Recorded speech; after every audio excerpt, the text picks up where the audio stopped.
Hey, good morning, guys. Happy Saturday.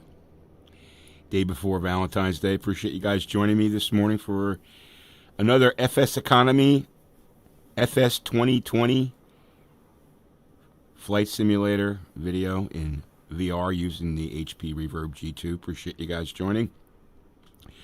You're looking at a view of the Citation Longitude in FS 2020 with the standard livery. I do have a VR Aviation livery, but unfortunately I have to set up an alias with FSEconomy for it to be recognized, and haven't done that yet. So we're going to be flying the stock livery today out of LaGuardia. We're going to be heading up to Niagara Falls, about a 260-mile flight. Belgeode, how are you this morning? Nice to see you. Diesel, good morning. Nice to see you. Appreciate you guys joining. Sven, thanks for joining. Sven's got a Reverb G2 and using AMD GPU with AMD Ryzen and having some issues, so anybody can, if you want to help him out. Actually, Sven, highly recommend you join VR Aviators group on Facebook. You can get a lot of help there. There's like 3,000 people there. Lots of knowledge there that can help you, so you might want to check that out. Hey, Bill, good to see you, man. Appreciate you joining. What is the high-level process in starting VR?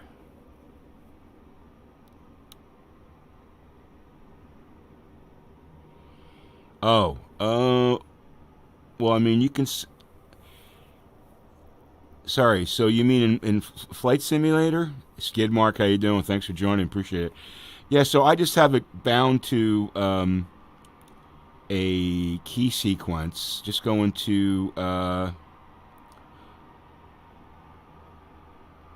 okay. I'm sorry. You're talking about the sequence. So basically, what I do is I start up the Reverb G2 first, which is using OpenXR, and then I start up Microsoft Flight Simulator. That's pretty much it. Pretty simple. When you're in Microsoft Flight Simulator, you can toggle in and out of VR mode by binding a key. I have it set up to Control-Alt-V because I can remember that. Control-Alt-V for VR, easy to remember. So yeah, so you want to set up a toggle. That's really important to do that. So, but in any event, guys, hey, thanks for joining. We're gonna get the flight going here, and then we'll have some time to chat. I got a few things I want to talk about related to FSEconomy for those interested in that, and some setting ideas to improve performance. Got a few other things that I want to talk about. So let's get into the cockpit here. You're looking at a one-eye view from the FS 2020 mirror, which is about the best mirror that I can get for 2D right now. Windows Mixed Reality mirror is very stuttery. So until OpenXR has their own mirror, or until Asobo decides to do a nice 16 by 9 mirror, this is what we're stuck with. Sorry, what you're seeing is not actually what I see in VR. What I see is a lot clearer, especially since I got my VR Wave inserts, which are pretty cool. Now, I can't see chat when I'm in VR, so let me just go in VR here. We'll get this flight set up.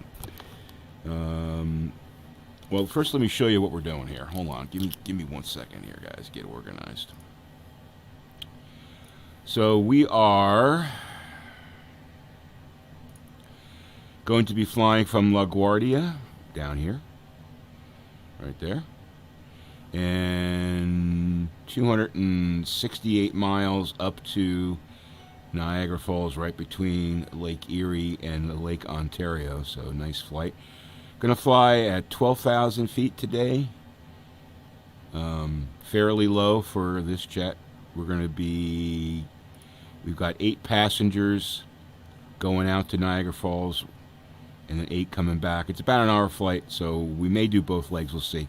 I've got some stuff to do today for Valentine's Day tomorrow, so I'm not sure how much time I have to stream today, but we'll try to get both of these flights in. Yeah, so that's basically our plan today. Pretty simple. The plane is ready to go. So we're just going to So from what you hear, the devs will be working on the 16.9 mirror, but according to their feedback, well, that would be good. That would be good. Bill, you bought the VR Wave? Yeah, I'm very happy with them. Belgio or Drew, I should say. That would be awesome. I mean, I'm sure there's not a whole lot of demand for that 16.9 mirror, but us streamers sure want it. All right, we'll talk more about those inserts in a second here. Let's get this plane going here. All right, so we've got our flight plan already in. I already did that. We're ahead of the game here. I got to tell you, since I have installed these inserts, I use one plus 1.25 readers, and it makes a huge difference. It really makes a big difference, for sure. I didn't realize what I was missing, to tell you the truth. All right, so we're going to go to 12,000 feet. I'm just going to use, let's see, we go flight director on, nav on. We're going to go vertical speed. We can go 3,000 feet per minute. And we'll just watch the idle, or I should say the throttle. That's all good. We are set to go. So let's roll off on onto the runway here and make our way up to Niagara Falls.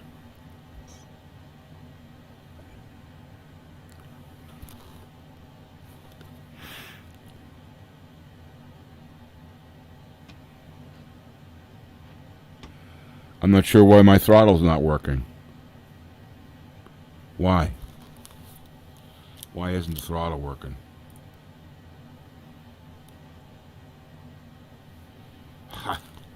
This is what I love about this. I think maybe because I paused it. I mean, the engines are not running. Okay.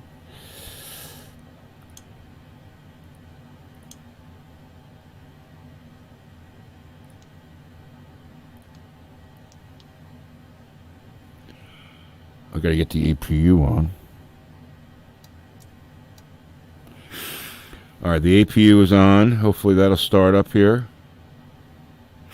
You know what I did was I paused this, and apparently the engine stopped when I paused it. So, I don't know. It's weird.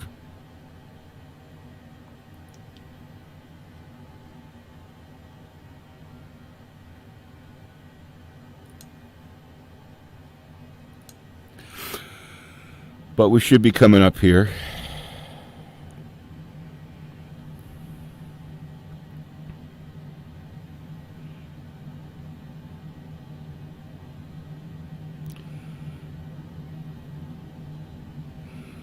All right, engine's coming up.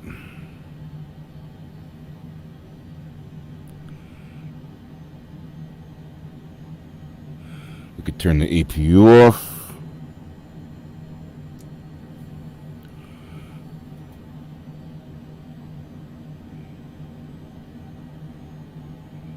All right, that's all good.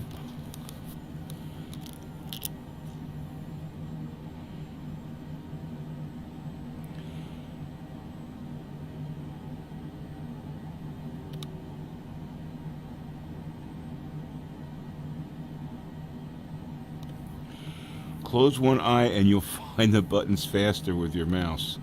Interesting. Yeah, I'm not wild about the VR mouse, I gotta tell you. I mean, I really hope that they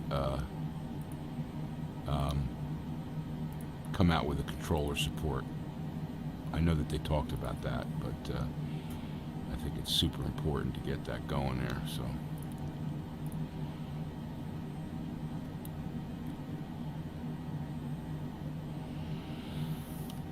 Yeah, so Bill, I'm very happy with these inserts. You know, I mean, the blue light, I got the blue light filtering. I mean, you don't know, because you don't really, it's like an invisible terror, if you will.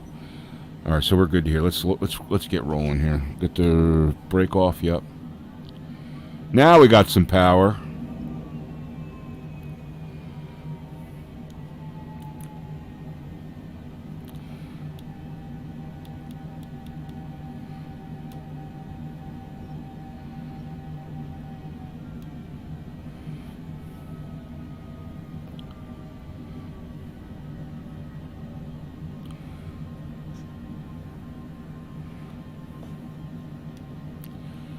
We're gonna be departing runway 31 to the west.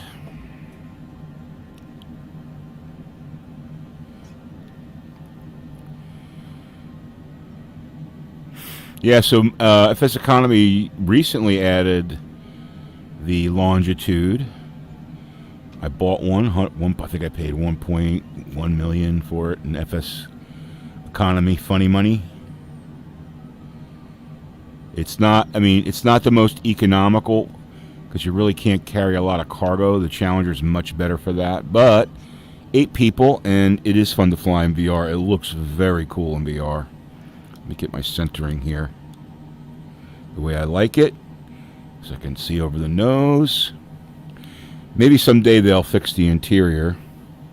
Right now it's just basically blank. Alright, we're going to, we got our flaps set. Yep. Full power, and we are off, baby.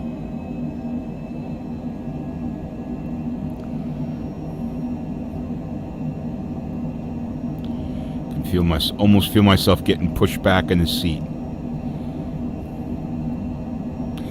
Still have to work on adjusting the sensitivity of I was just talking about that. Of the I was just going to talk about that, of the rudder pedal. You see I veered off there. I barely touched that rudder pedal and that moved me right off the runway, which is pretty bad. Alright, so we can settle back down here with the power, get that trim, gear up. There's beautiful New York City.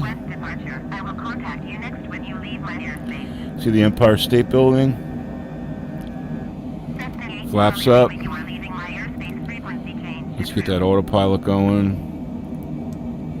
Tower Cessna November 328 Charlie Lima frequency change. New York approach Cessna November 328 Charlie Lima is type Cessna SC2 3 miles northwest of LaGuardia 1,100 feet. Request clearance to transition Bravo airspace. Cessna November 328 Charlie Lima New York approach. Squawk 0654. Squawk 0654 Cessna 8 Charlie Lima. Cessna 8 Charlie Lima radar contact 5 miles northwest of LaGuardia at 2,300 feet. Cleared through the Bravo airspace. Maintain on navigation. Cleared through the Bravo airspace Cessna 8 Charlie Lima. Alright guys, just focusing on getting us up to altitude. There's Newark Airport right over there. To our south. And Teterboro right there below us. Beautiful. Super crisp and clear. Stick my head out the window at, what are we at? 4,000 feet. I got my head out the window. But yeah, you could really make out the Teterboro runway and buildings and stuff, which is... I gotta tell you, since I put these inserts in there, I can see much better, that's for sure. Like I said, I'm a reader. I'm a reader's user, 1.25 magnification. But it makes a difference for sure. Very glad I did that. Well, I should say I'm very glad that those folks at VR Wave, get the thing right, were kind enough to send me those inserts. I did a video on it if you want to check it out on the channel. How to install them in the G2. Pretty easy. It really takes like seconds to do. Alright, once we get to altitude, I'll be able to check chat again, guys. Still haven't figured out a way to get the chat window in VR in FS 2020. Unfortunately, so hopefully at some point we'll figure that out. Someone will write a application in OpenXR that'll allow you to bring in a window. Maybe there is one. I looked, I couldn't find one. Cessna 8 Charlie Lima, you are leaving my airspace radar service terminated. Squawk 1200. Frequency change approved. Squawk 1200. Frequency change approved. Cessna 8 Charlie Lima. New York Center Cessna November 328 Charlie Lima is type Cessna SC2 6 miles northwest of Teterboro. Request flight following. Oh, I just lost my engine. How did I lose my engine? Cessna November 328 Charlie Lima. I know what the problem is. The CH Products. Squawk 0615 Cessna 8 Charlie Lima. Cessna 8 Charlie Lima radar contact 6 miles northeast of Caldwell, 9,800 feet. Altimeter 29.902. Copy Cessna 8 Charlie Lima. We're going to start those engines up again. We're going to start to lose altitude big time in airspeed. We're starting up again. Yeah, so there's a problem with this, my CH Products yoke. The mixture control, whenever I move it, it sends some sort of command to Microsoft Flight Simulator to shut down the engines. I don't know what the hell it is. I haven't been able to figure it out. It's definitely something with FS 2020 because it doesn't. I don't have the problem in X-Plane. So there's some sort of flaw in FS 2020 with the CH Products and the mixture control. I've tried to resync it, recalibrate it. Doesn't do any good. All right, our engines are coming up here again. Should.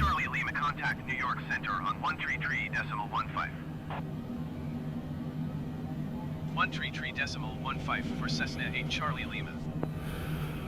New York Center, Cessna November 328 Charlie. Almost had a catastrophe there. Yeah, so what happened was I'm flying here and I pushed that on my CH Products yoke. I pushed the mixture control forward inadvertently and it shut down the engines. So this happened to me before, and so I know what the problem is. I just have to remember to keep it like at 75%. And then if everything works fine, again, it's something to do with the calibration in FS 2020 with the CH Products yoke.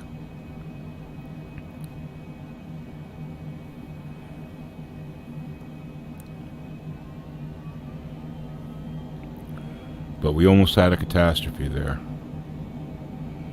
All right, we're going to level off here at 12,000.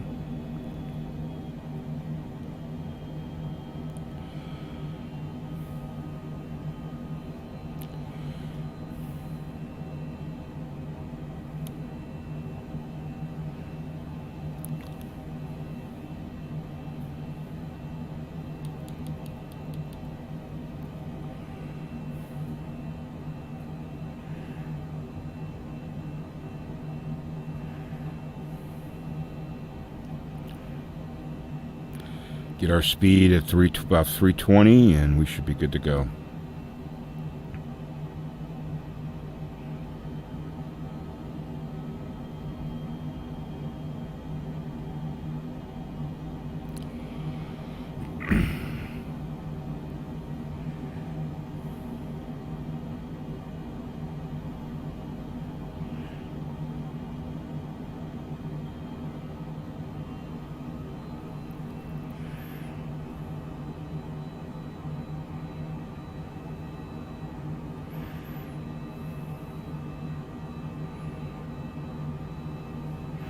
Getting into New York State here with all the lakes.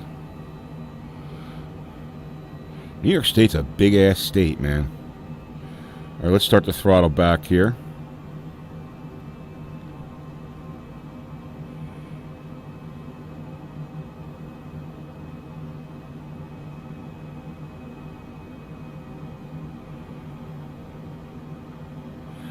Alrighty, so we're doing about 316 knots.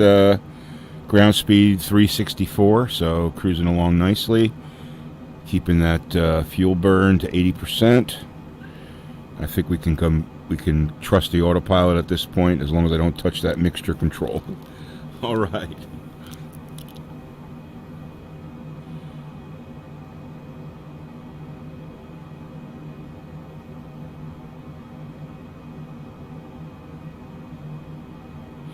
Touch controllers also on the list. That's good. That's good.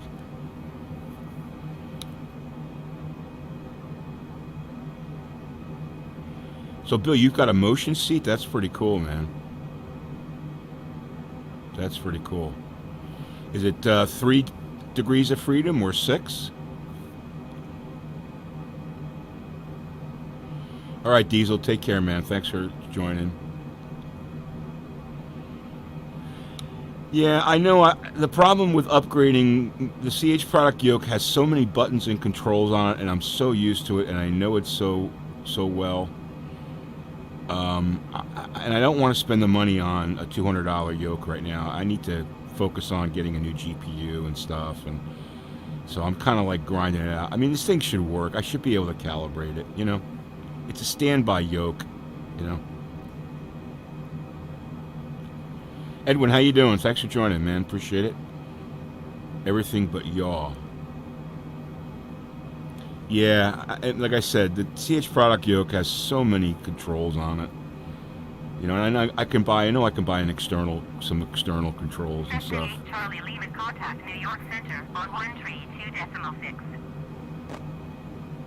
So then you got this honeycomb yoke and throttle. Oh, you got it on order. Okay.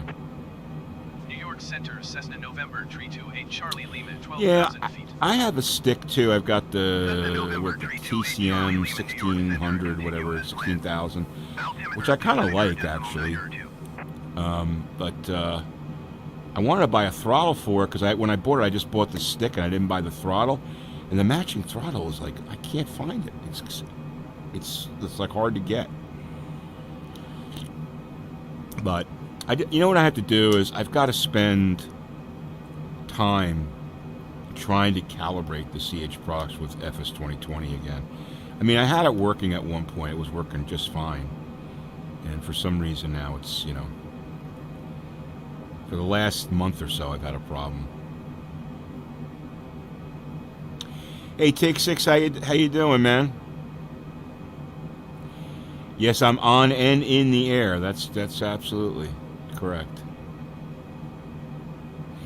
Yeah, I know the honeycomb is really, people really like the honeycomb, and I was following it when it first came out and anticipating it like everybody else. And like I said, I'd like to have one, but I just don't want to spend the $200 and some odd on it right now. You know, my next priority is upgrading my GPU and my gaming PC. I've got a 1080 Ti. I need to go to a 3080. I'm actually even thinking about maybe getting a 3090. I don't know. We'll see. 3090 is a beast, and I have to see if I have enough room in my power supply to be able to support. I got a 750 watt power supply. I should be able to support it, but I've got to just make sure of that. You know, I'm thinking, why not just go for the big boy? You know, I mean, I know it's $1,500, but if you can find one, that's the problem. But I think the 3080 is plenty of power. You know, I don't know. Got to think about it. But anyway, so a couple things I wanted to talk about today.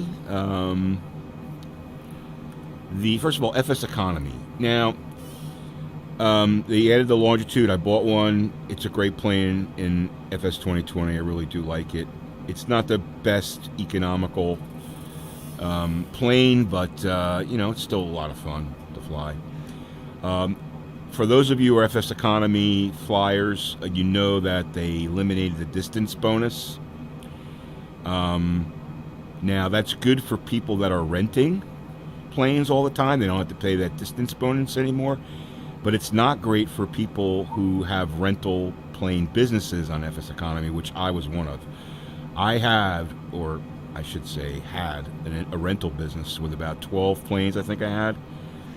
And the distance bonus was a way to keep your planes close to home. Because one of the hassles in FSEconomy when you run that rental business is people flying your planes to some god-awful airport that doesn't have gas, or, you know, some dirt strip that doesn't have enough runway to take off, and you're stuck. Your plane is stuck, so you've got to ferry it back or pay someone to ferry it back, and you get involved a lot in doing the ferrying, which is a pain in the neck. You sort of like want to buy the plane that rent for high dollars and just rent them out, and you know.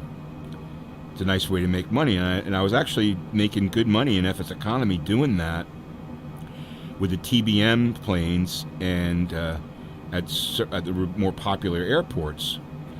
But now that the distance bonus is gone, and I know it's suspended, but that means they're not going to put it back in because they don't have people. They don't have enough people to write the code. Apparently, somebody found an exploit, which I'm pretty sure I know what that exploit was, and I knew what it was. I never did it, obviously, but there was a way to exploit distance bonus to basically steal money from the game, you know. And that, unfortunately, in FSEconomy, people try to do that all the time. They try to figure out ways to steal money from the game. I'm sure it happens in on-air too, but you know, whatever, right?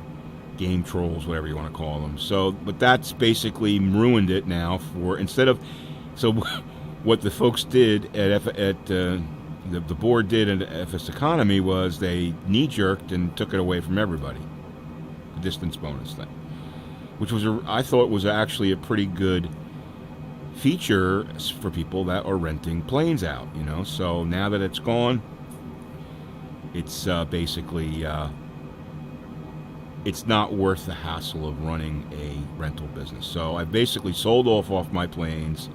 In fact, I'm actually giving a plane away. If you guys are interested, check out my YouTube channel. You can see right here, this video right here. I'm giving away a TBM 930. Okay. Have you ever wondered? You don't want to watch that. So just check this video out. I'll put the link in the description. Just get that link. And if you want to win a virtual TBM, so this is the FSEconomy representation of a TBM 930. Just all you got to do is watch the video. It'll explain what you have to do, and you can sign up for that. I'll be giving that away fairly soon. Here, let me just paste this in here. If you want to check out that video and sign up for that free FSEconomy TBM giveaway. All right, so if you want to check that out. Yeah, so I basically sold all my planes. I'm going to be giving a few away, and you know, getting out of that rental business. It's not fun anymore. So I'm out of it. Let's see where we are here. How much time we got? We're making a good time. 182 miles. So we've got about a half hour to our waypoint. Cruising along nicely. 118 knots. So yeah, so that was kind of a bummer. But not the first time that the FSEconomy board has placed a bummer. TW, how you doing? So you're running a 1080 Ti and your sim almost always crashes at some point. Wow, really? Yeah, knock on wood, I don't get a lot of crashes. What CPU are you using? Curious. What CPU?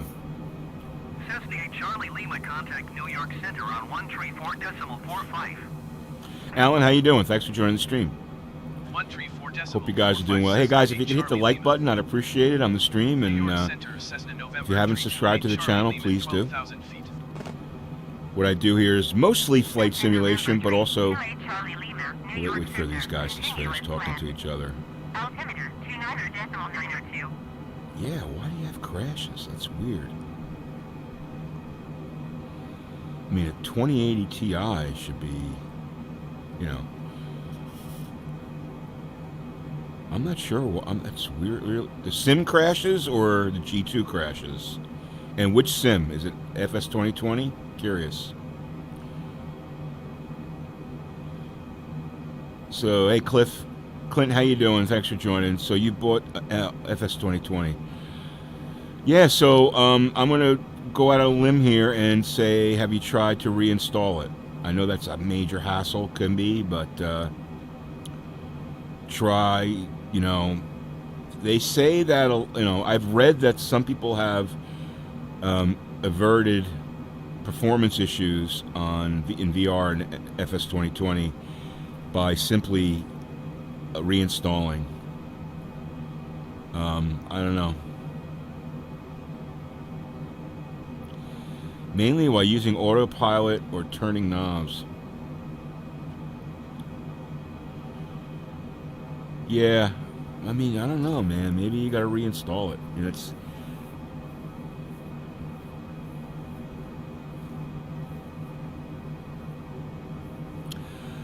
Bill, check the. There is a command for that. I forget. You got to bind a key. Go into the settings for keyboard, and you got to bind a key to be able to pull up the menu, the in-flight menu stuff, that top menu.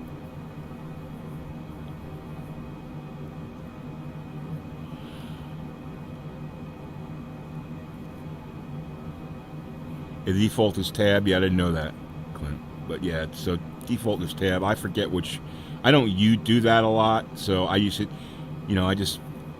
I forget what it is, but I have it set up to something.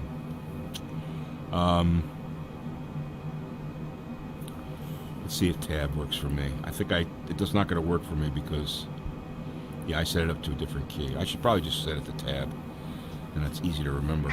But I never really use that in flying in VR because I find some glitches like changing the time or changing the weather when in VR will crash it. There's a few things that I found that are kind of glitchy when you make changes in that menu, so I kind of stick away from it.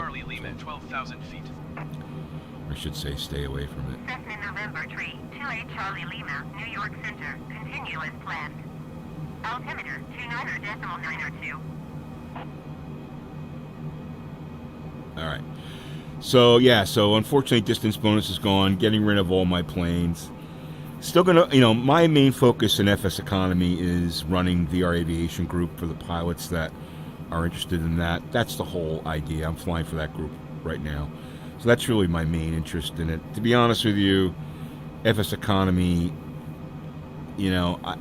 I gotta be honest, I don't think it's got a lot of legs, There's a lot of competing career mode systems, if you will, that are better.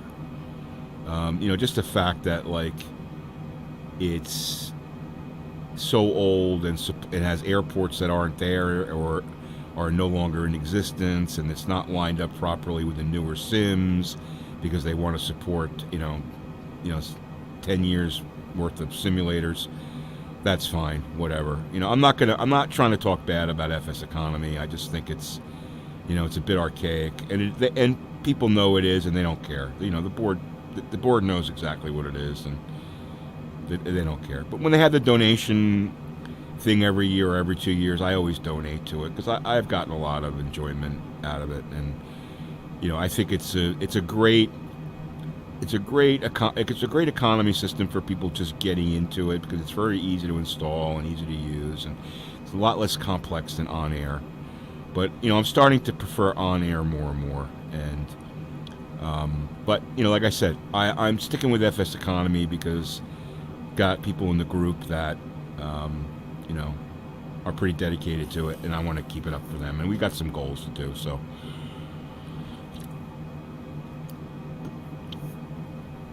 do you think using a hard disk instead of SSD will have a significant performance impact in VR? Yeah, not significant, but it'll have an impact. It's not significant. Maybe it is. I don't know. I mean, I can't. It's hard for me to say because I've always used SSD for VR. From the beginning, I went SSD. When I built my gaming PC, I used a M.2 drive and had SSDs. The only thing I use hard drive is for scenery and X-Plane 11, really, and storing stuff. But SSD is going to increase speed considerably on your computer for any gaming. So yeah, I would say it will have a reasonable impact. So Clint, you like on air as well? It's definitely a barrier for people that are unwilling to pay a subscription. Yeah, I agree with that. But it's not that expensive, and if you get a lot of enjoyment out of it, what is it, $5 or $6 a month or whatever? It's not that expensive. Speaking of subscriptions, if you want to join the channel, you see there $1.99 a month. Get you the special emoji badges. You see Bill Roberts has that little pilot's badge. He's a member. Appreciate that, Bill. But if you'd like to support the channel, please join, and it just helps move things along with the channel. Appreciate that. So Skidmark, SSD and M.2 definitely helps. Yeah, absolutely. Yeah, loading time for sure. For sure. So Mouse in Your House, how you doing? Another member of the channel. Appreciate that, Mouse in the House. Just not a fan of the check rides. Yeah. I can see what you're saying, but it kind of adds some some realism to it, Kind of does. The check rides are a little weird sometimes. Like the check ride I did for the King Air was kind of strange, but yeah, there's some quirky things about On Air that are, if you're playing in the Thunder server, which we do. But every system has its quirks. Conrad, how you doing? Thanks for joining. Good to see you. Appreciate you joining, guys. Or guy, I should say. You don't like the lengthy maintenance? Yeah, sometimes your plane could be down for like 3 legitimate days, like real-time days. I agree. This whole thing about the real-time days. Transport is especially one, right? When it takes you literally a real life hour and a half to transfer from one airport to another to fly a plane. I mean, I'm not into that. All right, Clint, thanks for watching. Appreciate that. Appreciate you joining the stream there. Appreciate it. Thanks to everyone for joining the stream. Yeah, I agree. On Air's got those things that are, my argument is if you eliminate the real-time maintenance for everybody, it's a level playing field. And I mean, I would love for them to do a poll of how many people actually care about the leaderboards, because the people on the leaderboards have hundreds of millions of dollars, and nobody cares about that. You know what I mean? And when you think about it, that's what they're kind of trying to keep a level playing field for everybody in the group. Well, if you make in the server, so if you make a change for everyone in the server, it keeps the level field, the playing field level.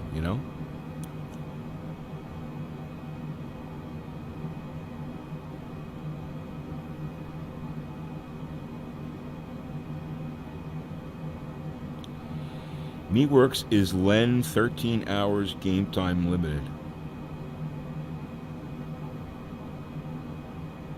I'm not. I know you probably typo there, so I don't get what you're saying. I think what you're saying is that you've got a limited time to fly, and when they add in all this real-time stuff, like for example, my complaint about On Air is, okay, I got 2 hours to fly, because real time to fly, right? Your workday, yeah. So you got 2 hours to fly. So I go on Air, and the plane I want is in a different airport. Oh, I got to transport there. Well, I have tokens, so you can use those to get there quick. Fine. But if you got to wait like 45 minutes to fly a plane, or like you said, you own a plane and it's down to maintenance for 3 days, that means you can't play On Air for 3 days. I mean, I don't know.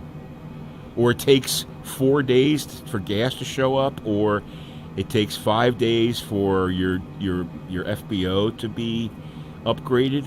I don't know. Kind of weird. You just tried renting the King Air at Cahan, and at an invalid fuel load, On Air can be frustrating. Yeah, I agree with you. The Baron was down. Yeah, I mean, I don't get that, but whatever. It is what it is, I guess. The problem is there's On-Air, well, not problem, the challenge is there's On-Air purists that no matter what logical argument you present, they feel it should be real time and whatever, To be honest with you, there's so many more things that are important in the world than, worrying about that then. Oh, there's an airport. Not sure which one it is. Let's see if we can see on the map there. Oh, Elmira. K-Elm. Yeah, these inserts are awesome. Really, so much easier to see stuff. Highly recommend. If you wear glasses. Now, there was, when I first talked with the folks at VRware, they were like, well, you wear readers, and a lot of people don't have a good experience with readers when they put them in a VR headset. And I was like, okay, I get that. So I have this pair of thin optics readers, and I figured out a way to put them on so I could test and see if it would make a difference. Because if it didn't make a difference for me, I wasn't going to, have them send me, the inserts. Although it would have been nice to have just the blue light filtering. But I tried it, and I'm like, wow, I can really see a difference. Like the numbers look clear, text looks clear, especially like in the mixed reality home and the Steam home, like all the little edges and stuff are just crisp now, and so it made a difference for me. And so I recommend, if you wear readers, they're not that expensive, right? You can buy a cheap pair of readers for like under $10. Go find like the smallest readers you can find that you think will fit into your headset. And before you order you ask the folks at VR Wave to make you readers, because they mainly do prescription glasses. And I would say, Cessna 8 Charlie Lima contact Cleveland Center on 127.475. I would say try out the cheap readers in your headset, 475 for Cessna 8 Charlie Lima. and if they make a difference, Cleveland Center, Cessna November 328 Charlie then it Lima, might be worth 12,000. getting the inserts. Cessna November 328 Charlie Lima Cleveland Center. Continue as planned. Altimeter 29.902. I just want to check what altitude I need to be at. All right, so we're coming into Cov 2. We got 13 miles to Cov 2. So we're at 6,000, roughly 600 feet. On instruments. Hey, super chat from Bill Roberts Rogers. dropped Bill $20 Roberts, in thank you, super man. chat. Thanks. Dude, that's much appreciated, Bill. Thank you very much, man. Wow, that's awesome. I appreciate that. I really do, man. And you got to hear the airplane we're on instruments clip, which is really funny. I love that show, man. But thank you so much, dude. Appreciate that.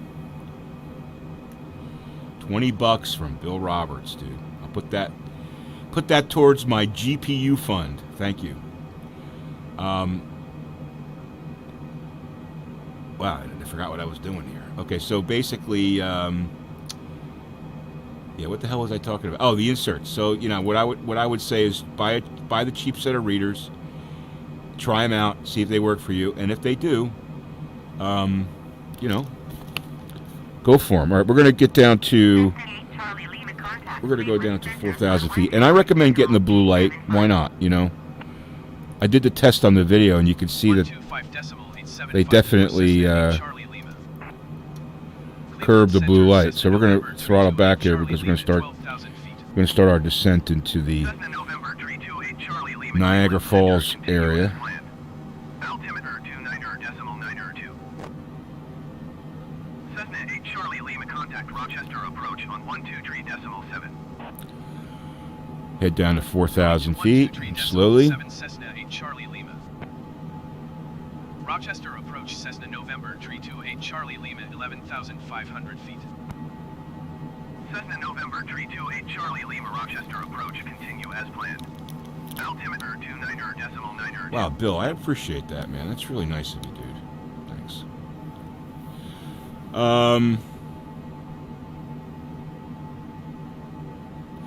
So, Conrad, they need to have virtual airlines in other worlds. Yeah, I'm not.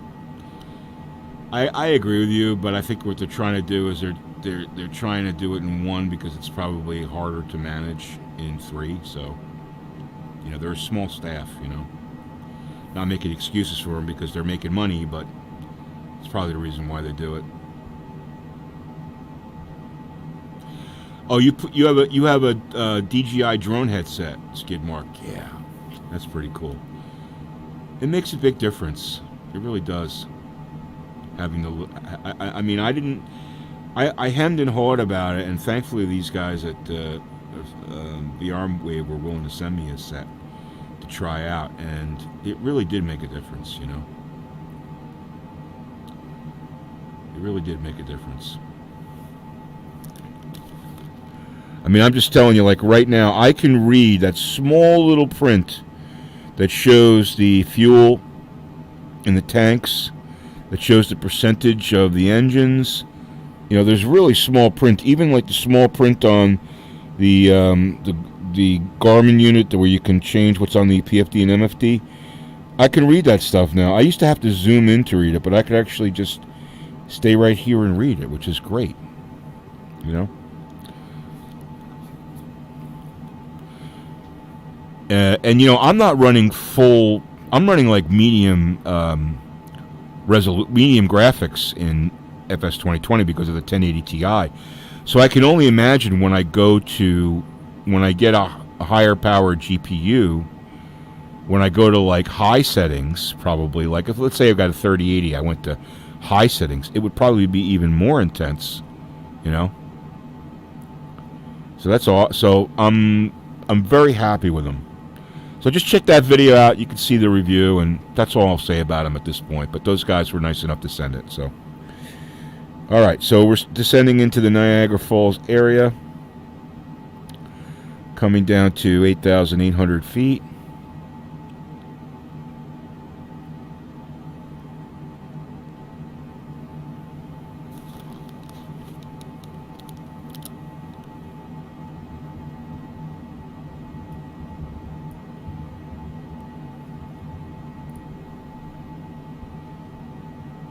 So I don't know if you guys are into crypto mining, but I just popped a video up yesterday, I guess it was, where I'm actually building a small mining rig to mine Ethereum, mainly.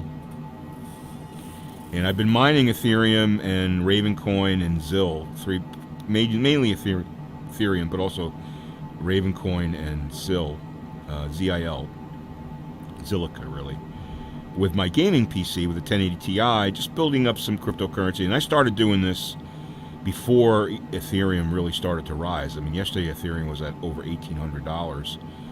I started crypto mining actually like a couple of years ago, and then I stopped doing it. I wish I hadn't, because Ethereum was like $100 back then. But I still started well before this recent rise, and just, you know, accumulating some cryptocurrencies. And on the 1080 Ti, so I ordered a 1060 or a 1660 Ti that I was going to put in my gaming PC to add a little bit more hashing power. And then I decided, you know, I want to build a rig. So unfortunately, right now you can't really find parts to build what they call an open air GPU rig, where you've probably seen them on YouTube, where people have like 6 or 8 GPUs in this open aluminum frame that are mining cryptocurrency. So what I did was I'm going to build a PC-based miner, and it'll have 3 GPUs in it. Hopefully they'll all fit in there. I'm using the old board that I had, that I upgraded from when I upgraded my gaming PC. I kept the motherboard.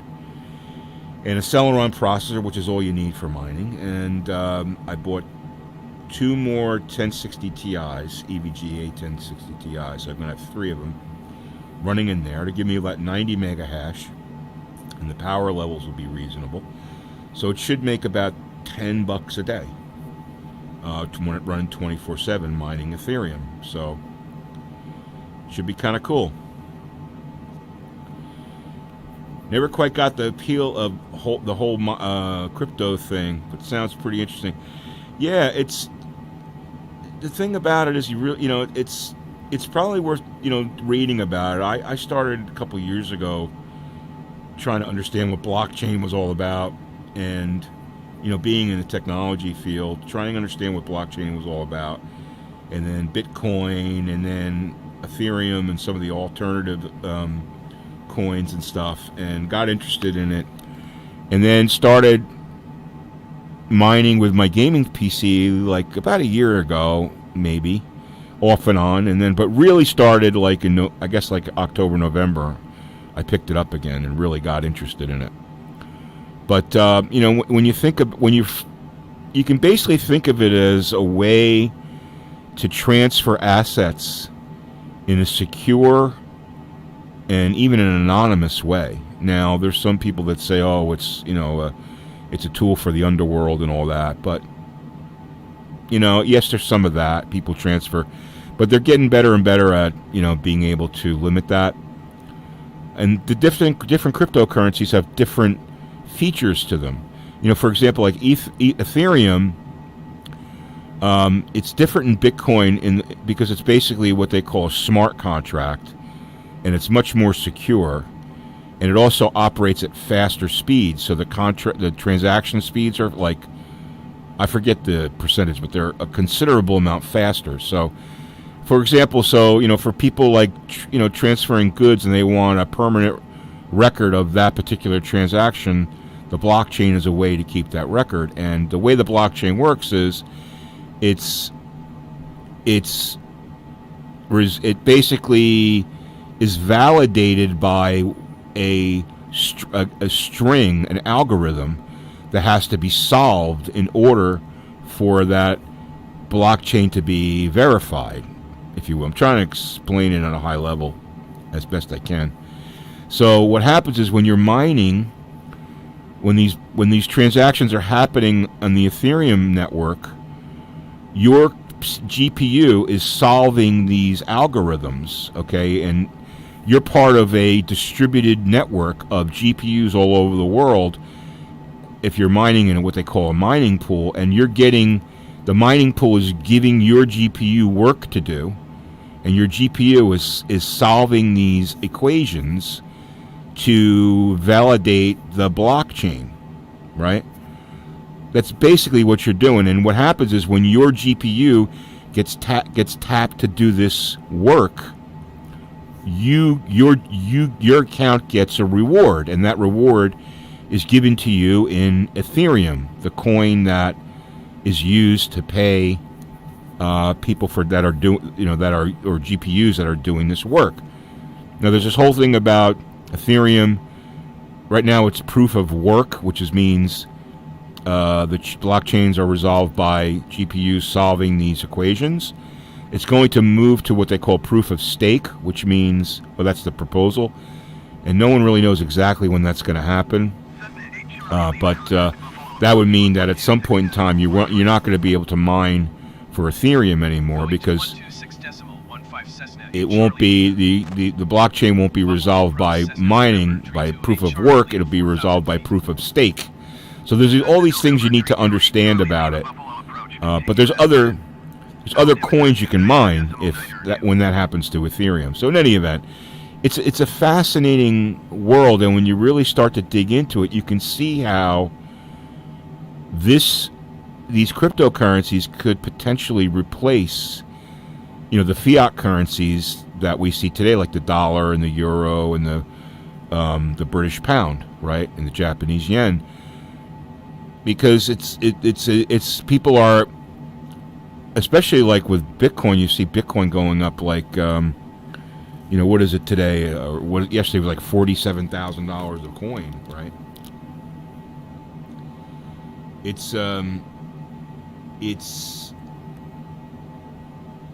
It's becoming more mainstream, and I believe that as it does, it's going to become the way that people do business and people transact. For example, you could use like the Ethereum system, because the Ethereum system has a programming language that can be used to develop decentralized applications, right?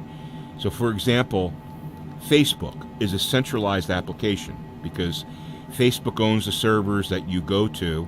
They own your information. You sign the terms of service, et cetera, right? That's a centralized application controlled by one entity. Well, a decentralized application would be a Facebook that runs on the blockchain, and it runs on multiple servers in the blockchain. So, which means no one owns the application. Someone wrote it. It's open source. You can contribute to it, and everybody can use it, and nobody owns the data. So it's like you could create, and people are forecasting that there'll be, there'll be a Facebook, there'll be a Instagram, there'll be all these things that we love to use they'll become decentralized versions of those applications. So that's why Ethereum is so interesting. Bitcoin's is different. Bitcoin is pretty simple. It's just basically transaction oriented. It doesn't really have a programming language behind it, and you can't really mine for Bitcoin unless you have ASICs, the application specific circuits, which is they call them ASICs miner. That's the only way you can mine Bitcoin, because Bitcoin is finite. There's only a certain amount. Ethereum is unlimited. There's an infinite amount. It's created it's basically continuously created. So, Edwin, you're mining Ethereum. Buffalo Cool. approach Cessna November 328 Charlie Lima 4,000 feet. See, Mark, so they did something similar in the medical industry with PS3 processing power. Oh, okay. You mean like distributed computing?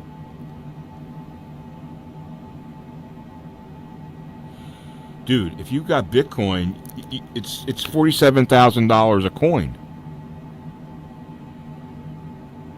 If you have any Bitcoin, it could be worth a lot of money. Let's see what it is right now. Hold on, where are we? I want to make sure we can. Well, 3 minutes we're going to land. I can pull up the Bitcoin chart real quick here. Hold on, let me just pull that up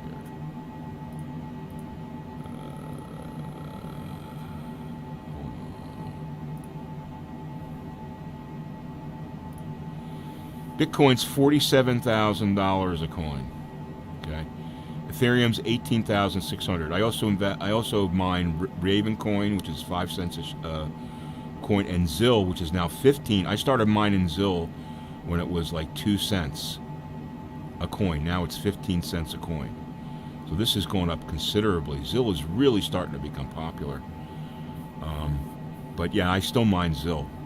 But yeah, so Belgio, you got any Bitcoin?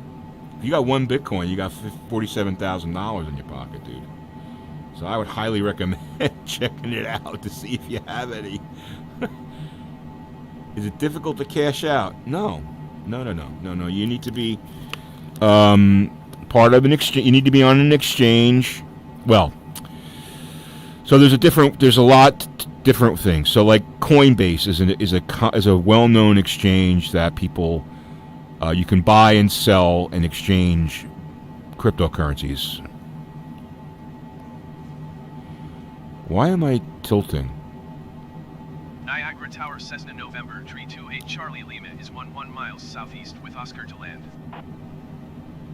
Cessna November 328 Charlie Lima Niagara Tower. Fly straight in runway 28 right.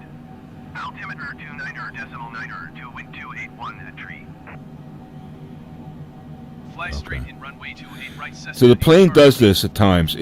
When you're on autopilot, it does this like S thing.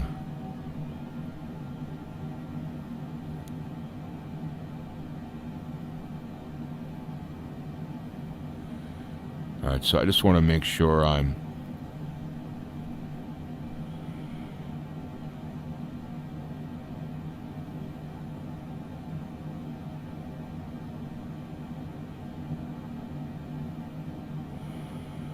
This is strange. I guess I'm not lined up properly here. Autopilot is off.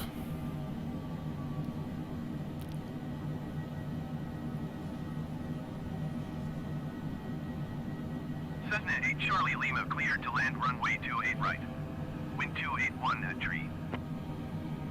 It's weird. Cleared to land runway 28 right. Cessna 8 Charlie Lima.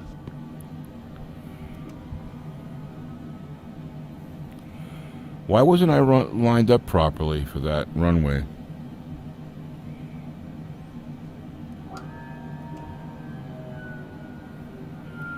That's strange. I should have been lined up perfectly for that runway.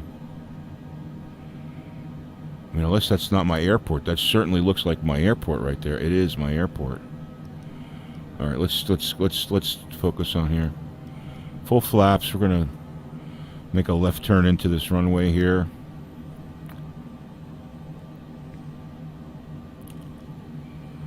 We want to be about 150 knots.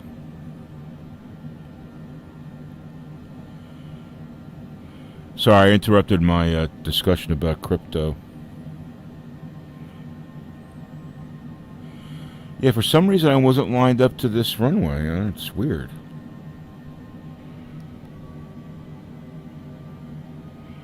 I guess FS 2020's autopilot failed me again here.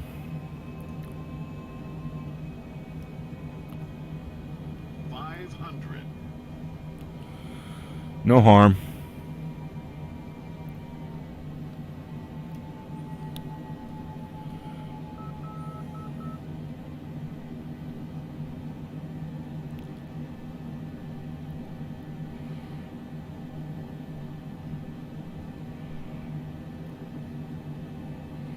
Yeah, there's 2.8. I was not lined up for that. I should have been.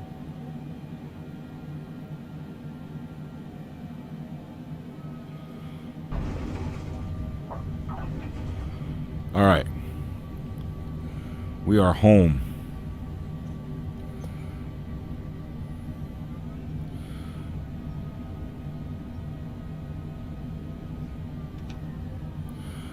All right, I'm just going to stop on the runway here and set the brake, and we'll fly back to LaGuardia. Give me a second here, guys.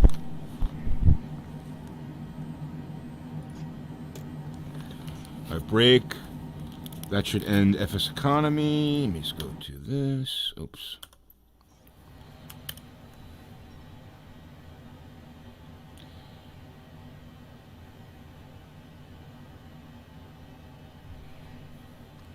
All right. Give me a second here. So we're going to. All right, let's go back to. We're going to head back to LaGuardia.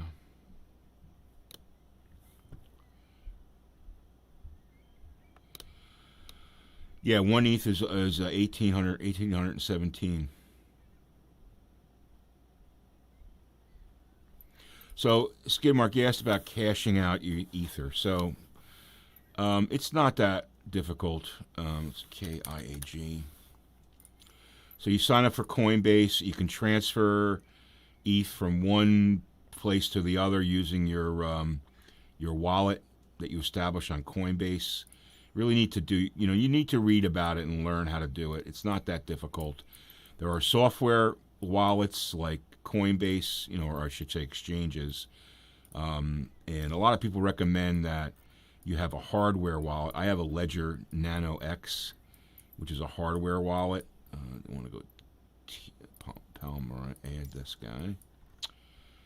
All right, we're gonna land. We're gonna fly in the evening here because I don't want the sun in my eyes. So yeah, I have a Nano X hardware wallet from Ledger. So what I do is when I accumulate on the exchanges, any currency that I want off the exchanges, because the exchanges are like it's basically like a big pool of, and they have like allocate in your account the amount that you have. So it's a lot of people say like in cryptocurrency you should have a hardware wallet. So I've got a Nano X. I pull stuff off the exchange and store it on my hardware wallet, which is a physical device. So that's something you should learn about. But all right, so we're all set up to go here. Let me just check on FSEconomy. Flying for VR Aviation. We got plenty of gas.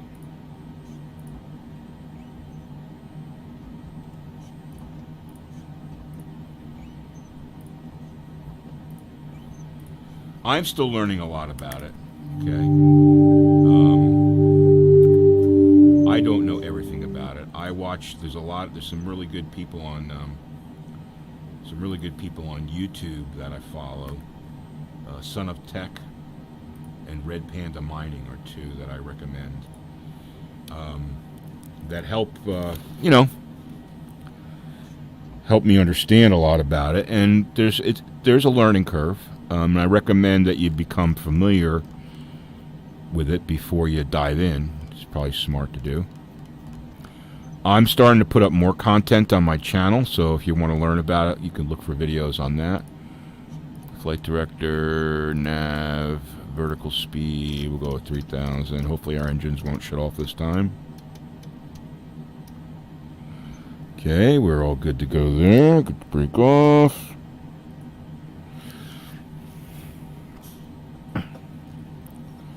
And let's get the hell out of here. We got FSEconomy going.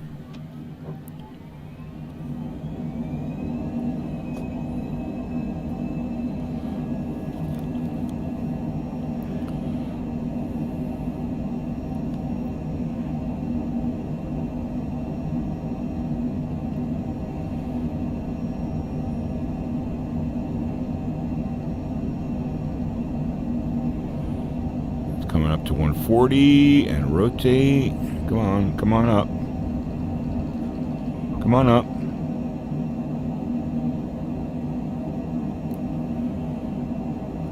Gear up. Flaps up. Autopilot engaged. Watch our speed. Tower Cessna November 328 Charlie Lima continue for east departure.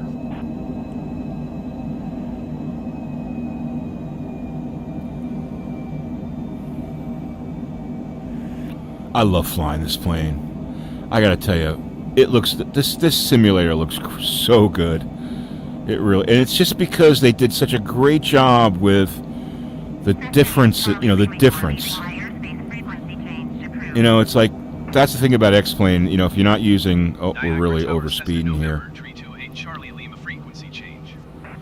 We can't be going 350 miles an hour, or knots. We really shouldn't be going over 250 under 10,000 feet. That's really... But we break that rule regularly on this channel. Squawk 2543 Cessna 8 Charlie Lima. Alright, let's get up to 12,000.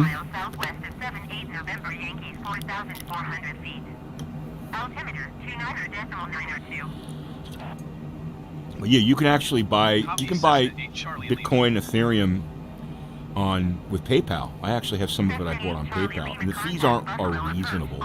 You pay fees when you buy and sell. The fees are reasonable on PayPal. They're not crazy.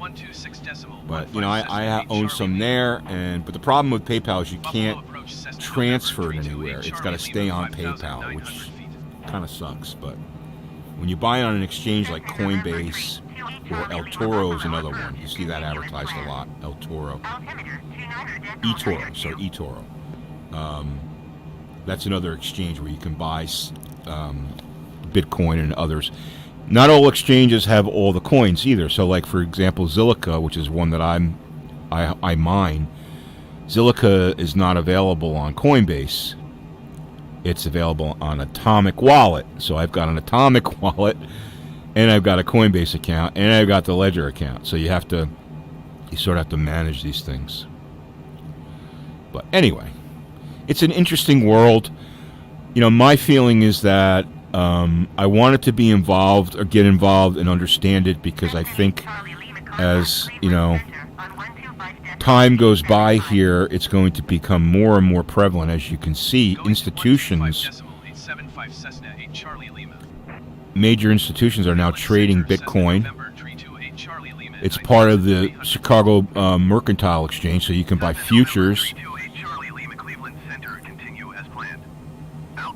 All right, be quiet, dude. One of the reasons why Ethereum is up this week is on Monday, this past Monday, they listed it on the Chicago Mercantile Exchange, so you can buy futures in Ethereum. That's one of the reasons why it's at 18. You know, a couple weeks ago it was at $900. So it's really doubled in a few weeks. If you look at the chart, it's pretty amazing. listen, I'm not giving out investment advice. I'm not an investment advisor. So, do your own research and make your own decisions. I choose to put some of my U.S. dollars into cryptocurrency because I believe, for example, I saw a thing where if you had bought $1,000 worth of Bitcoin 10 years ago, it would be worth like hundreds of millions of dollars today. So like $200 million, something like that. So put a little bit of, my feeling is I'm going to put a little bit of money in some of these altcoins. I put some money in Ethereum starting, a couple years ago, and see what happens. Could Ethereum go to $20,000 a coin? I don't know. Maybe. Who knows? Does it have a lot of backing? Yeah, it has a lot of backing. So it's got a lot of popularity. So to me, that says, why not dabble a little bit? If you got a couple $100 here and there, you research the coins. I researched Zilliqa and Ravencoin. It's two that I thought were pretty good altcoins, which is why I'm mining them. So.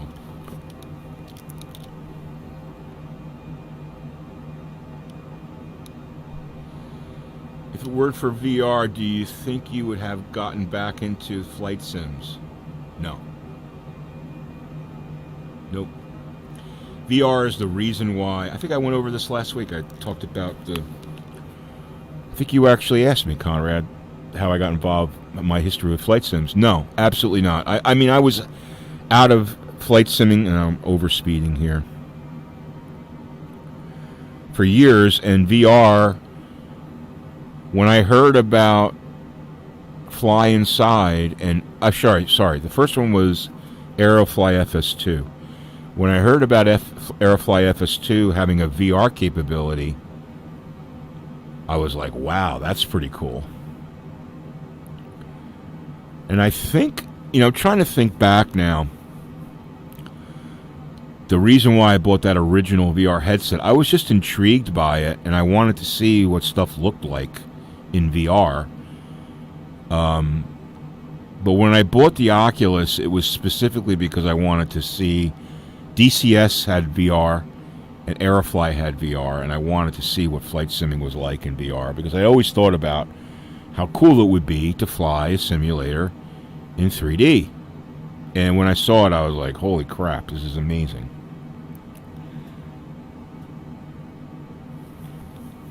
I mean, Drew, if Belgiad, I'm not sure if he's still in the chat, he started around the same time as I did with VR. Back when the CV1 was the hot,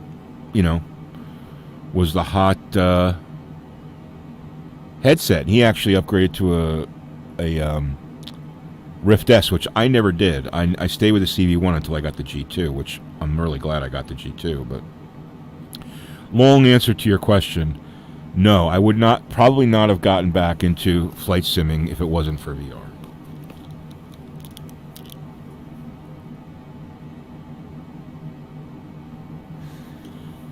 Yeah, that's what I remember, yeah. Yeah, Skidmark, you've been involved for a long time too, since the Fly Inside videos. Right, exactly. Remember all that tweaking we had to do, Drew, and trying to get VR to work, and how excited we were when X-Plane came out with native VR. We were all pushing for native VR and X-Plane. Just like because Aerofly had native VR, we're like, oh, why doesn't X-Plane have native VR? Yeah.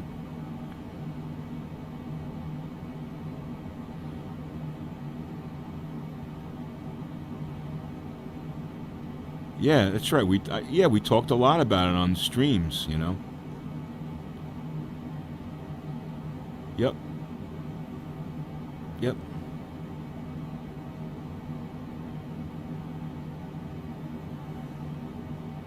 Yeah, it was the first version of X-Plane VR was just a stuttering mess.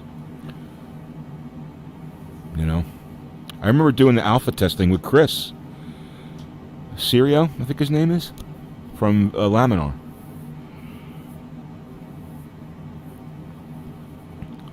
But anyway, yeah, if they come a long way, it's come a long way, baby, as they say, right? And we said back then, wouldn't it be amazing to be able to look out? You know, the goal was always to have real-world vision. Well, let me tell you, the G2 with FS 2020 is, it's getting there, that's for sure. And I'm sure if I had a 3090, it's going to be much better. So, like I said, that's why I'm on the fence, 3080 or 3090. I think a 3080. You know, see, the thing is this, right? Here's the dilemma, right? So do you buy a 3090, which we know the price of, right? It's expensive. And then the 40 series comes out, and the mid-level 40 series is powerful enough to run Microsoft Flight Simulator in ultra mode for like, you know, $700 2 years from now. You know what I mean? This is the thing. It's like you're always behind the eight ball on your technology spend. You know? Imagine how you felt when you met with MS and Asoba and they weren't like, yeah. It's just not popular enough, yeah. Yeah, Chris was all right. Well, thankfully they came out with it, and you know, they did for the first release. They did a pretty good job, I thought. You know, that release in December 23rd release of FS 2020. It really changed my mind about the simulator because they fixed a lot of things with planes and flight modeling. And added VR, obviously, but that release was like, for me, that was like to me, that's when they got out of beta mode. That release is when they from August to December 23rd, they were in beta. That's the way I look at it. That December 23rd release was when they got out of beta, in my mind, you know? Anyway. But they still need to give us a 2D mirror. Something nice and reasonable. You know? 1080p is fine. Doesn't have to be 1080p. Just keep it 1080p. Yeah, there's always lots of work to do. There's always improvements. You know? I mean, look, Laminar, they've been talking about adding support for G2 controllers since November. They still haven't done it. Wonder why. Hope they do it soon.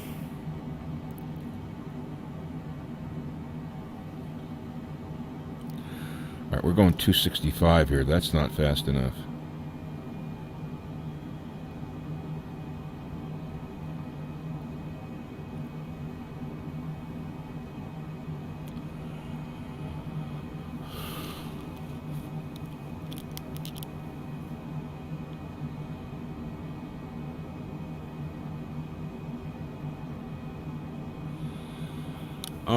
Yeah, they do. I mean, I could tell you a couple months back,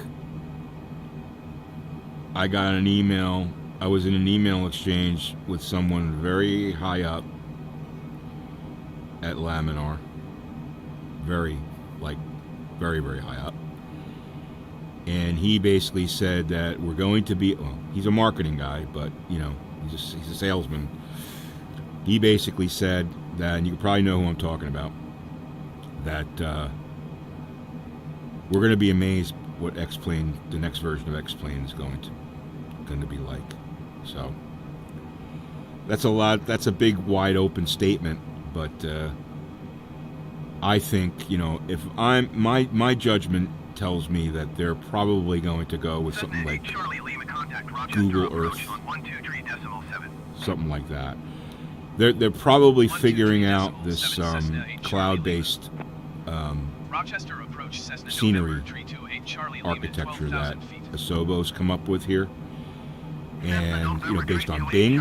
And they probably, if I'm them, I say, okay, we all know Google Earth is the standard for 3D mapping, right? SDA Charlie Lima contact. Let's partner with those guys. Because we know our competition's never going to part. You know, they know that Microsoft is never going to partner with Google, right? They're never going to, as long as they have Bing Maps, right? Cessna November 328 Charlie Lima Cleveland Center. Continue as planned. Altimeter 29.902. I think if they do that, if they connect with Google Earth and they come up with a more efficient caching architecture, that, you know, it's going to require more horsepower. That's just natural. You can't expect to run that on a 1070, right? And a 6th generation CPU. You can't expect that. But I think 127.475 these guys Cessna talk too much. Charlie Lima. ATC. Cleveland Center, Cessna November 328 Charlie Lima, 12,000 feet. But I like to leave it on so I know where the hell I am.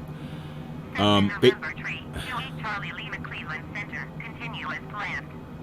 Altimeter 29.902. All right. So that would put them on back, you know, that would put them on par with what's been released from the Sobo. And now you have two competing sims. You've got one based on Bing Maps, which basically nobody uses. In the, you know, and when I'm talking about non-sim people, they don't. Who uses Bing Maps? Right? Who uses Google Earth and Google Maps? Everybody. So basically, you could just let your mind go with the possibilities if Laminar decides to partner with them. If they don't decide to partner with them, they could be looking at this is my opinion, all right? If they don't decide to partner with Google Earth, I think they're going to be, unless they find a better alternative that makes it amazing that I'm not thinking of, I think they're going to be behind the 8 ball, you know. If they continue with the same idea of generating their own scenery, you know, I just don't think it's why do something that you're not good at. They're not good at scenery. They're good at flight modeling, right? They're really good at flight modeling. 133.35 Cessna 8 Charlie Lima. New York Center, Cessna November 328 They're good at 12,000 feet. communication. They're good at navigation. Cessna November 328 Charlie Lima, New York Center. Continue as planned. Altimeter 29.902. They have all those things on FS 2020, right? The one thing they don't have is they don't have scenery. So, logical step, if I'm the marketing guy, I say, okay, I want to be able to say X-Plane 12 partnered with Google Earth to release this amazing scenery that it's not generated, it's already there, okay? And it looks amazing, and when you go look at the Colosseum in Rome, you can actually sit in the seat. Or if you go to Niagara Falls, you can see the falls flowing, you know.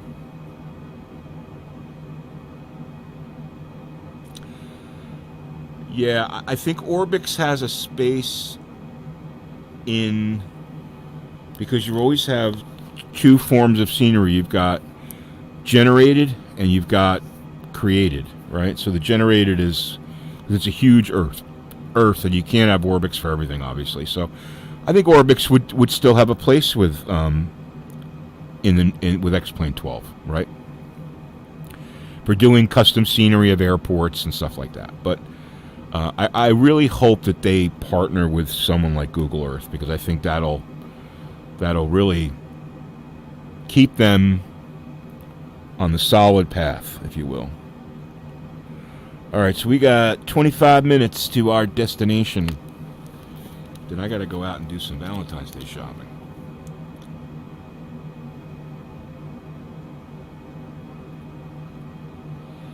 Look at DCS, the clouds come next month.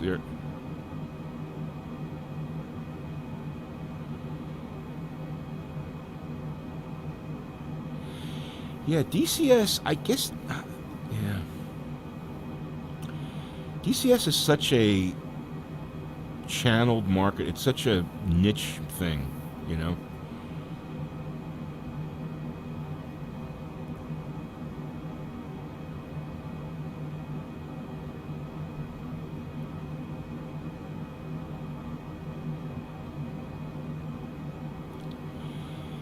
Yeah, I mean, you know, everyone saw competition from the release of FS 2020, you know, including DCS. But you know, DCS's claim to fame is like for folks like you that love the, you know, the study level military aircraft. No one's going to do it better with them than them. Nobody. You know.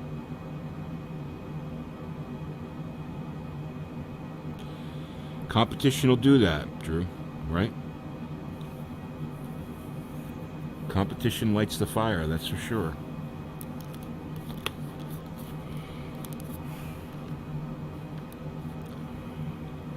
You know, I mean, Laminar makes, I'm sure they make plenty of money from their commercial accounts, but don't be surprised if that business is being threatened by FS 2020 as well, right?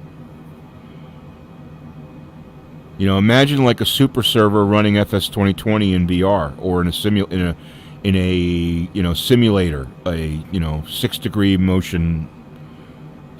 of freedom motion simulator, right?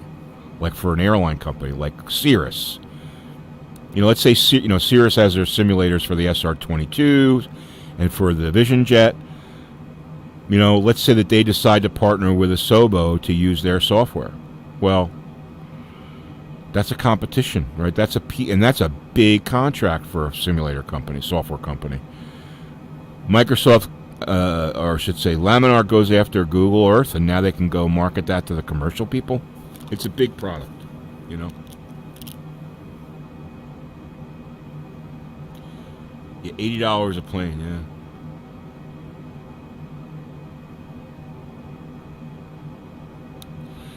Yeah, I believed in them too because they always seem to come through, and they really do care about, like Ben and all those people. I think they really care about the customer base, you know. Yeah, those planes are expensive in DCS, that's for sure.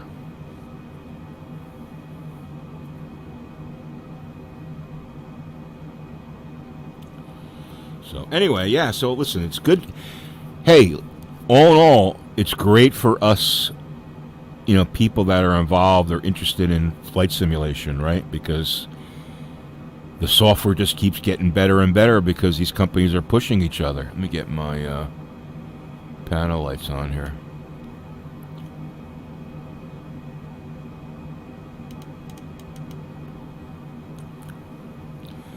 Getting a little dark here. We got 2,200 hours UTC, so -5. 1,700 hours, so it's 5:28 Eastern time. If I did my military time calculations correctly. You learn that in IT, how to use Zulu.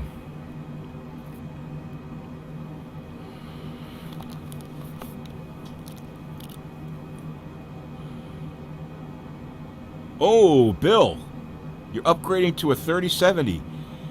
We want to hear how it goes, dude. Hopefully you come back next week or maybe on Discord. If you're not on my Discord, Bill, please get on there. And thank you, by the way, for the super chat. I really appreciate that, dude.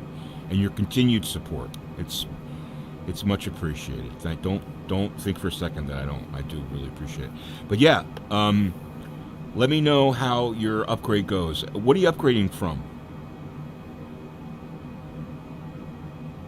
If you don't mind me asking.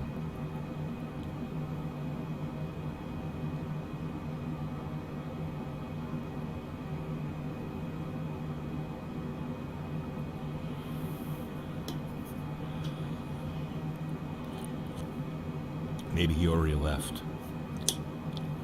Well, if you already left, sorry, Bill, but I'd love to hear, if you watch this afterwards, I'd love to hear about how the upgrade goes. And what you're upgrading from, and why you chose a 3070.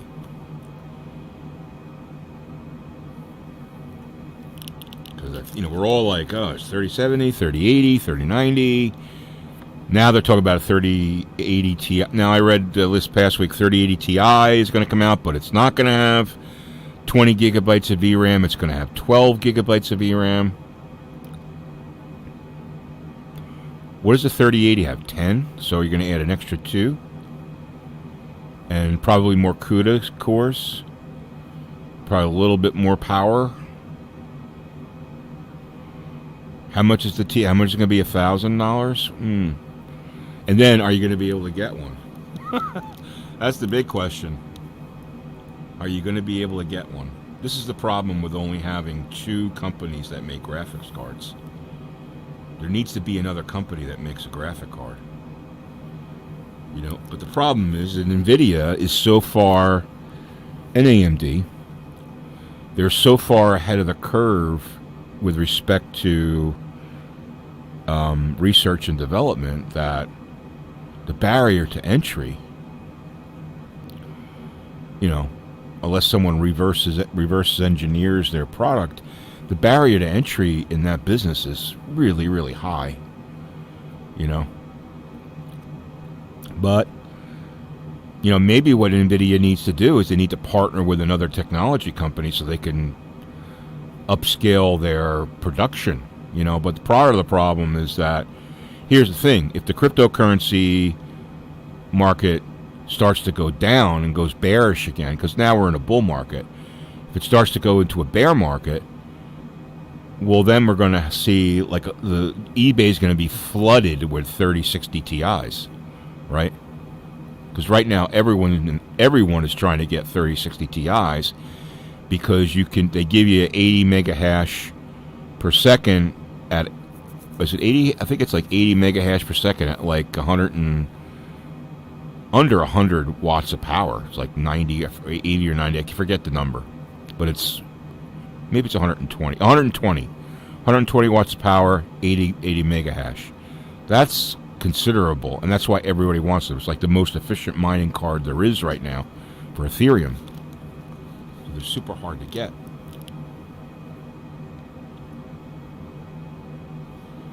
So, this is the problem. If I could buy a 3080 tomorrow at retail price, I would probably get one because I got the funds to do it. I'm ready to do it. Can't find one, and I'm not going to pay a $300 premium for the card. I'm not going to do that. The 1060 Ti's, or sorry, the 1660 Ti's that I bought, I paid $315 a piece for. So that's basically retail. I'm not going to pay more than that. I could buy one tomorrow on eBay, but I got to pay $450. So why would I, pay $120, $130 above retail for a card that's got 6 gigabytes worth of VRAM, and I'm buying specifically for mining, right? I want to pay as little as I can for them because someday they're not gonna have their value. So I want to mine with them for a year and then be able to sell them for $200 a piece.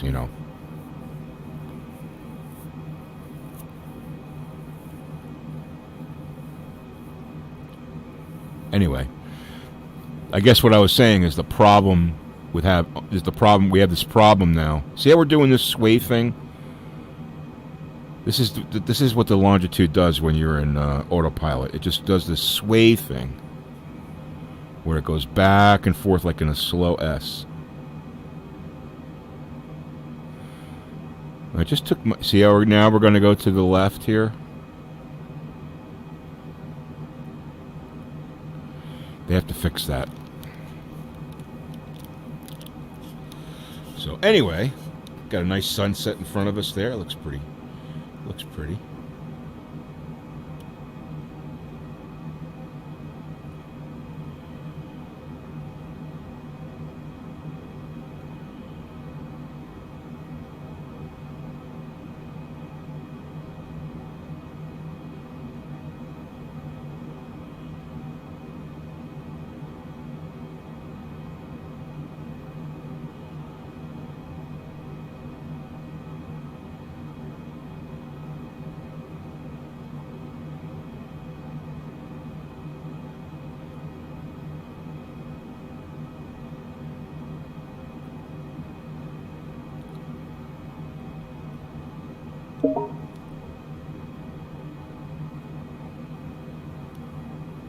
Looks really pretty. Look at that. Dude, you don't get that in X-Plane. That golden hour sunset, that looks really cool, man. That looks so cool. Look at the horizon there, the glow, the orange glow on the horizon. I mean, I could tell you in VR, it looks amazing. It looks amazing. Wow.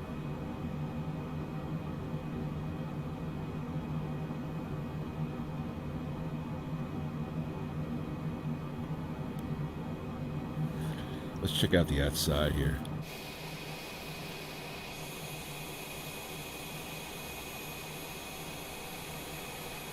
See the sun setting there in the west right there? Beautiful.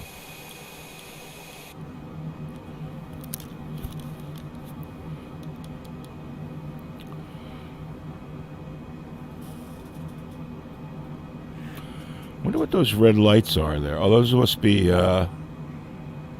they, you know, for some reason they have these windmills or these wind farms all over the place in this game. Or I should say, I called it a game. Oh gosh. See what the hell those are. Solar windmills, I guess they call them. Is that what they call them?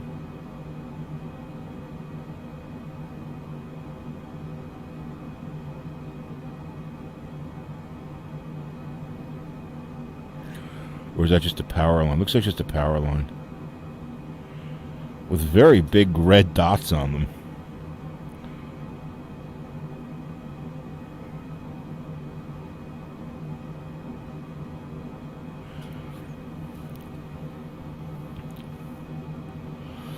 All right, so we'll get an evening landing here. I guess it's time for us to start to descend here, so we're going to go down to Wilkes-Barre approach Cessna November 328 Charlie Lima 12,000 feet. Cessna November 328 Charlie Lima Wilkes-Barre approach. Continue to PAYMI as planned. Altimeter 29.902. Start our descent into the New York area.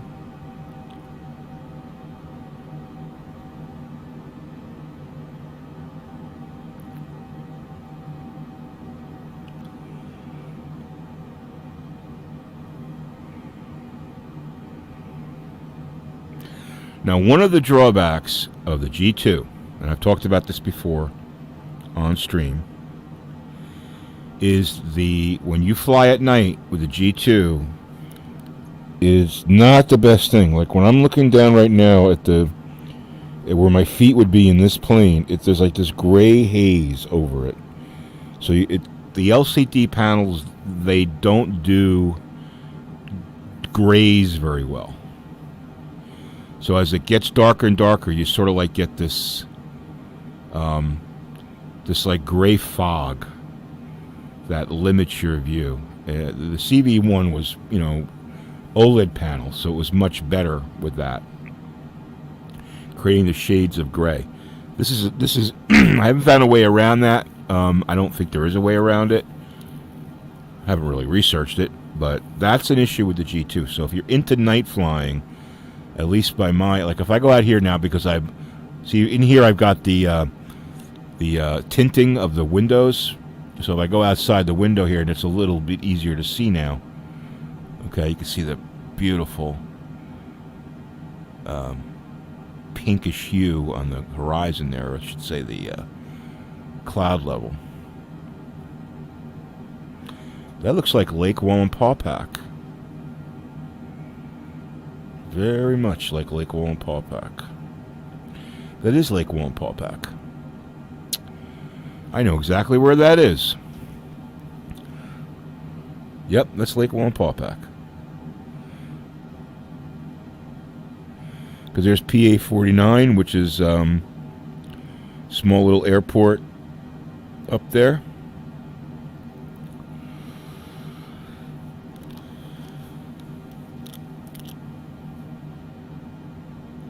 It is pretty.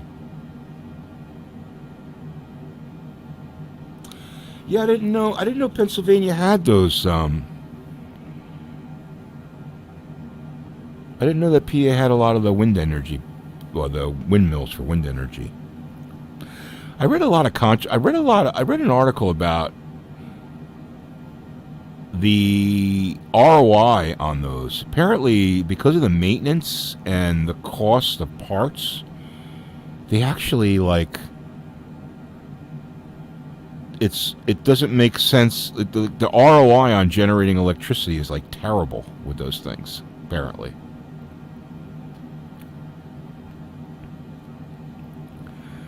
Maintenance costs, labor costs to maintain them, all that. It really puts together a pretty bad ROI model. You hear my chair squeaking? All right, so this is going to be that gray fog, which it's the only problem with the G2 that I can see. Night flying, so I try to time my landing so when I land, it's around this time, 6 p.m. So we got 11 minutes. It's just about the hairy edge. If you go into 9 p.m. when it's dark out, you really can't see anything. It's really... Look at the stars. Look pretty cool. Cessna 8 Charlie Lima contact New York approach on 127.6. All right, coming down to 7,000. Just passing through 7,000.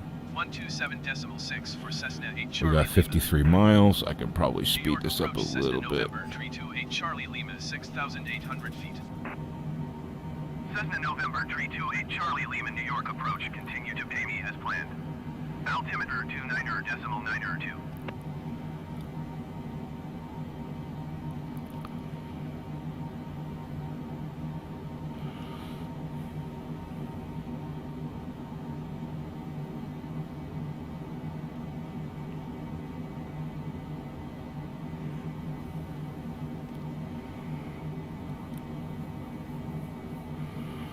I spent a lot of time at Lake Wallenpaupack.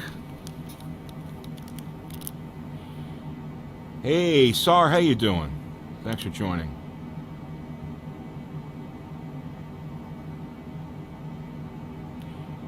I guess in the center of the state, yeah. That makes sense. I didn't realize that. I know they're big in California, but Pennsylvania, you've got the Pocono Mountains. You've got further out, like by Scranton, you got a lot of hilly areas with a lot of valleys and stuff. So I could see how, that Scranton area, maybe a little bit west of that, would probably be really good for that. All right, coming through to 4,000 feet.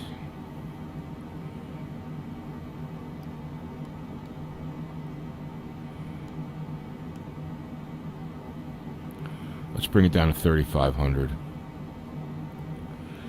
43 miles.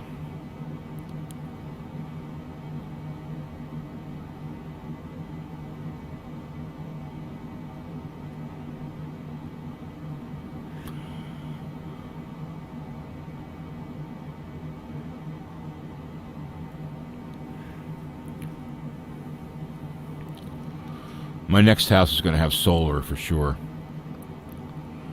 Absolutely, especially if you're going to mine cryptocurrency, because electricity cost is really a major factor.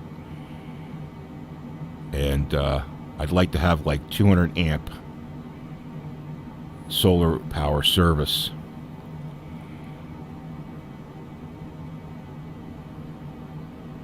I know that's not cheap to do, but that's the goal. Is the next house that I have, which will probably be the one I retire into. Solar. Yeah, Scranton is a big wind tunnel, right? Is that 84 that goes through Scranton? And I remember driving just before you get into Scranton, you come down from the Pocono Mountains and you go through those areas where they have all they'll have it's downhill, a lot of downhill, so you see a lot of those emergency truck stop things that kind of go off the road and go uphill, so trucks that lose their brakes. I forget what they call those.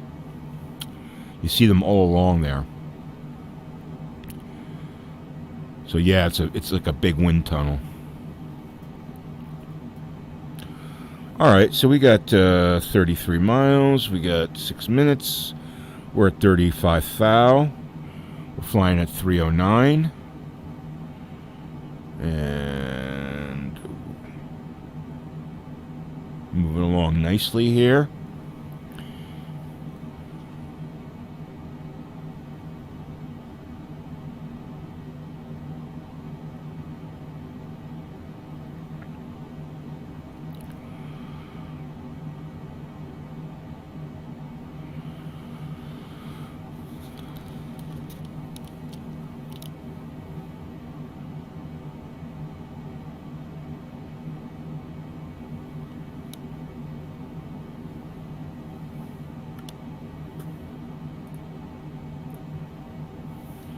Oh shit, ramp, yeah. Runaway truck ramp, yeah. What's my cents per kilowatt? It's about 12 cents. Averages at about 12 cents. But whenever I do my calculations, I always use 14 cents because I figure the higher you use for calculation, the more margin for error. Or I should say, yeah, the more margin for error, right? So I want to basically, yeah, why am I tilting like that? Look at that. Look how this plane's flying. Why is it doing this?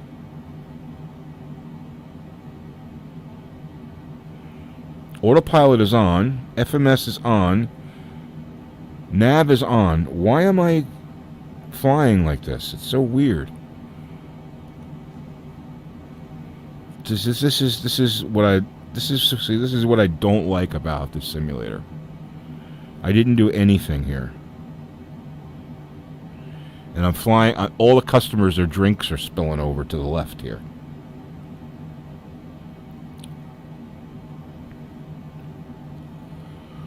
You can see we're getting more and more city lights as we get closer to New York here.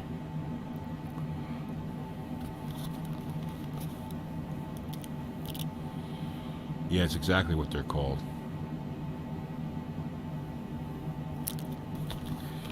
You see a lot of those on 84 there as you come down into Scranton. Scranton's a cool little town. You got, what's it called, Steamtown there, where you've got the train museum, which I've actually been to. Pretty cool. Talked to the guy there that was, you know, refurbishing these old steam trains. It's pretty cool. Steamtown Mall. One of my favorite shows, The Office, is basically fictionally located in Scranton, right? You wonder why they picked Scranton. I never found out the backstory of why they picked Scranton. New York approach Cessna November 328 Charlie Lima. Request clearance to transition Bravo airspace. Why is this plane Cessna tilting? November 328 Charlie Lima, New York approach. Cleared through the Bravo airspace. Why? It doesn't make any sense. Why is it tilting? Cleared through Bravo airspace Cessna 8 Charlie Lima. It can't fly on a straight GPS route?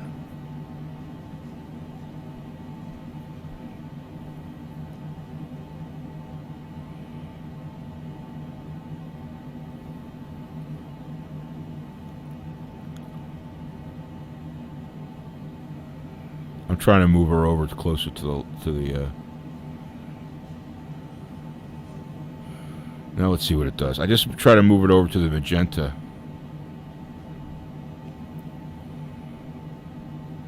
Yeah, the autopilot's got serious problems in this plane. It does the S when you're high up in the air. It does the S thing, and now at 3,500 feet, I got the tilt angle here.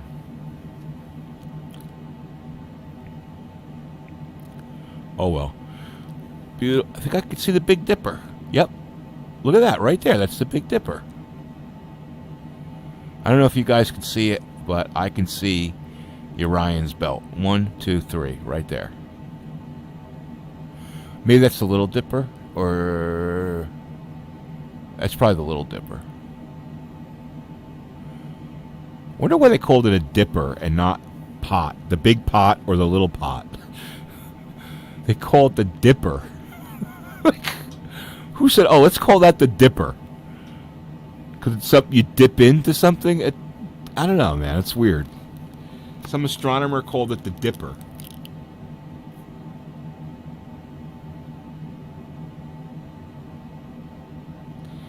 Your girlfriend wants to visit Steamtown? See? You should take her up on that. All right, I'm going to go outside of here. See the Dipper right there? It's probably the Little Dipper. See if I can see any other constellations. I gotta tell you, that's pretty cool that I could see that. Now, I'm outside the window. It looks much better than I'm inside when it's tinted.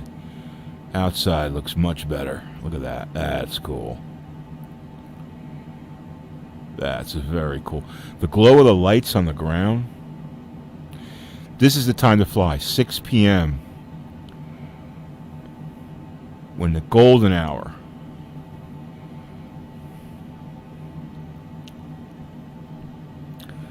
All right, we're going to start to. Well, we're going to start to slow down a little bit here.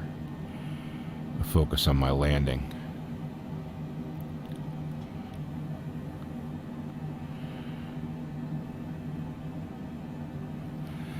Steamtown's actually a pretty cool place. I got the Steamtown Mall there. I don't know, although I don't know what's at the Steamtown Mall anymore. I'm not sure if a lot of those businesses are probably out of, those stores are probably out of business.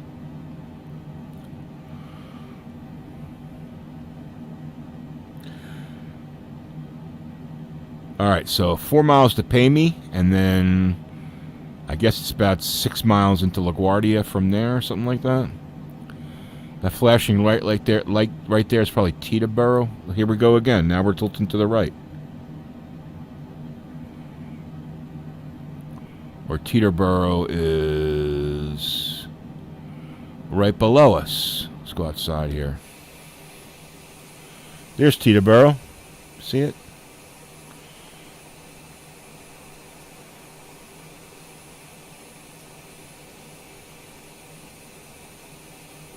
Teterboro Airport.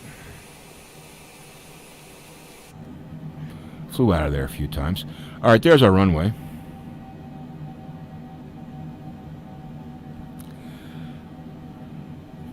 All right, we got 10 miles in, so I'm going to start to slow down here. Get that first notch of flaps in there. We're going off autopilot.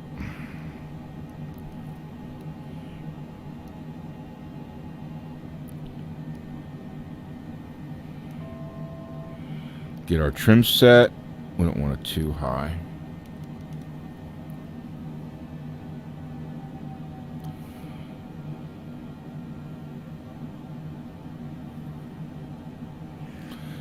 There's the city right there, starting to, although it doesn't have the lights on.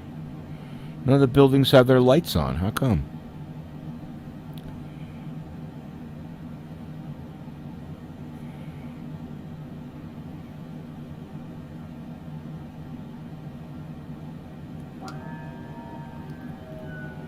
Gear down.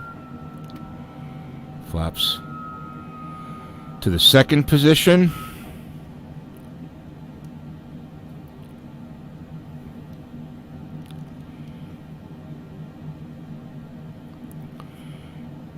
All right, full flaps now. Looking for 140.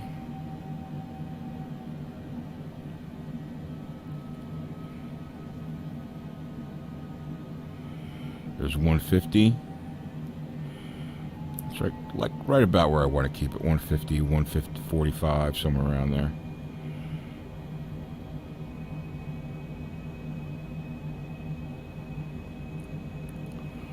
Oh, the lights are on the buildings now. Down there, you can see the lights on. All right, focus on the runway.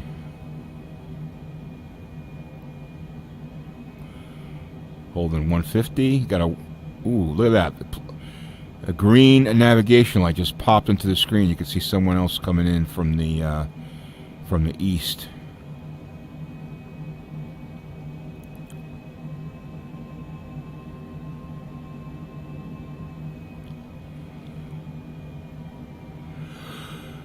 All right. Sorry.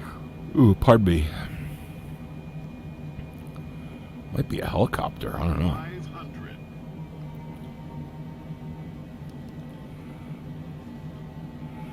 145.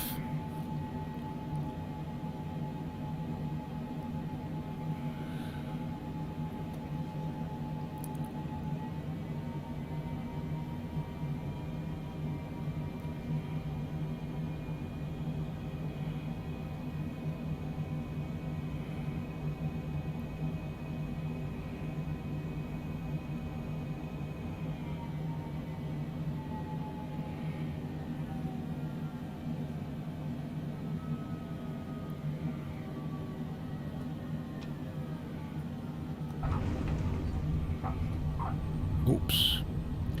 A little bit of a tilted landing there.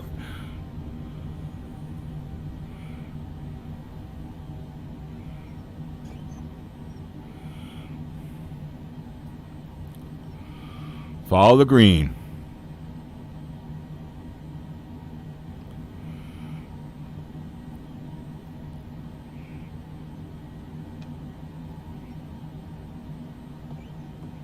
Love those evening landings, though. Really do. Evening landings on the aircraft carriers in DCS must be awesome too. I never tried that. That must be kind of cool. All right, I know we're in the middle of the tarmac here, but we're going to park right here.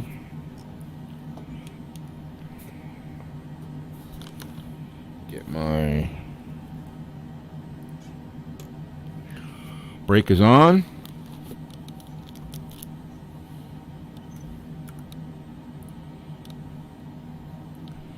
And we'll take a look at how we did with FSEconomy.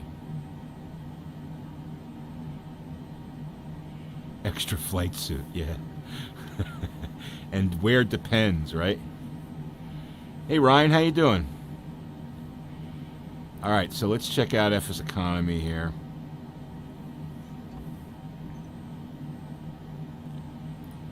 Go to this. Hold on. Boom. All right, so we made our 2 flights here. Let's just see, 266 each way. It took us 52 minutes each way. Made $1,400 for the group going out. $4,000 for ourselves, and coming back just about the same. So nice trip, profitable plane with 8 people in it. Yeah, so that's the Citation Longitude, now available in FSEconomy. Pretty cool. Guys, if you haven't joined up, make sure you check out the VR Aviators group in Facebook. Just search VR Aviators. You'll come up. We got over 3,000 people.